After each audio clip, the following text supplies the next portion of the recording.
ایسا پیغمبر بھیجوں گا جس سے گناہ نہ ہو سکتا ہو، تو اللہ ہی نے اپنے کلمے کی شکل میں، اللہ ہی اپنے دوسرے جلوے میں آ گیا۔ عجیب عجیب باتیں کرتے ہیں، کبھی کہتے ہیں حضرت عیسیٰ اللہ کے بیٹے ہیں، کبھی کہتے ہیں اللہ نے ان کو بیٹا بنا لیا ہے، جنا تو نہیں ہے لیکن خود بیٹا بنا لیا اللہ نے ان کو، کبھی کہتے ہیں کہ اللہ حضرت عیسیٰ کے جلوے میں آیا ہے، حضرت عیسیٰ کی ذات میں اللہ نے، کبھی کہتے ہیں حلول کیا ہوا ہے۔ تو مختلف عقیدے ان کے کسی ایک بات پہ ٹکتے نہیں ہیں۔ تو اللہ نے ان تمام باتوں کی نفی کر دی کہ نہ عیسیٰ ابن مریم اللہ کے بیٹے ہیں، کیونکہ اللہ نے کسی کو جنا نہیں، اور نہ اللہ نے کسی کو اپنا بیٹا بنایا ہے، اور نہ عیسیٰ ابن مریم اللہ جیسے ہیں۔ وہ کہتے ہیں نا تین خدا میں سے ایک عیسیٰ ہیں، تو کوئی اللہ جیسا نہیں ہے، خدا نہیں ہے، سب مخلوق ہیں اللہ تعالیٰ کی۔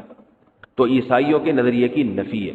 اس صورت کا شان نزول یہ ہے کہ ایک مرتبہ یہود و نصارہ کا ایک وفد رسول اللہ صلی اللہ علیہ وسلم کے پاس، یہود کا ایک وفد آیا اور رسول اللہ صلی اللہ علیہ وسلم سے کہنے لگا صف لنا ربک، کہ آپ ہم سے ہمارے رب کی اوصاف بیان کریں۔ یہودیوں کا شاید یہ خیال تھا کہ تورات میں تو لکھا ہے کہ اللہ جیسا کوئی بھی نہیں ہے، اگر یہ جھوٹے نبی ہوں گے تو غلط صفات بیان کرنا شروع کر دیں گے، بھئی وہ ایسا ہے، وہ اس طرح ہے۔ تو یہودی کہنے لگے کہ آپ بتائیے کہ اللہ تعالیٰ کی جنس کیا ہے، مرد ہے یا عورت ہے، اور کس چیز سے بنایا گیا ہے، کس چیز سے بنایا گیا، من الذهب ام من الفضة ام من النحاس، سونے کا بنا ہوا ہے، چاندی کا بنا ہوا ہے یا پیتل کا بنا ہوا ہے، ہمارا جو رب ہے جس میٹر سے بنا ہے وہ میٹر کون سا ہے۔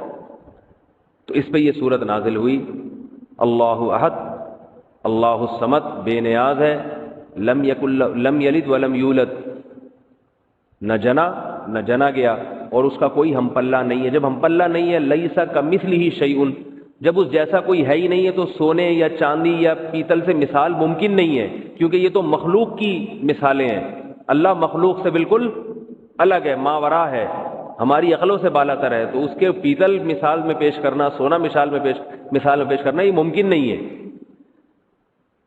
ایک روایت میں آتا ہے کہ مشرکین نے کہا، مشرکین مکہ جو تھے نا، وہ نسب کی بڑی بحث کیا کرتے تھے، نسب، کہ اس کا نسب کیا ہے، اس کا نسب کیا ہے۔ تو انہوں نے کہا کہ اے محمد آپ اللہ تعالیٰ کا نسب بیان کریں کہ اللہ کا نسب کیا ہے۔ تو اس پہ یہ صورت نازل ہوئی، لم یلد ولم یولد، نہ اس نے کسی کو جنا نہ وہ کسی سے جنا گیا، اس کا کوئی نسب نہیں ہے۔ الاول سب سے پہلے ہے اور سب سے آخر، یعنی ہمیشہ سے ہے اور ہمیشہ رہے گا۔ تو توحید کا مضمون اس میں بیان کیا گیا۔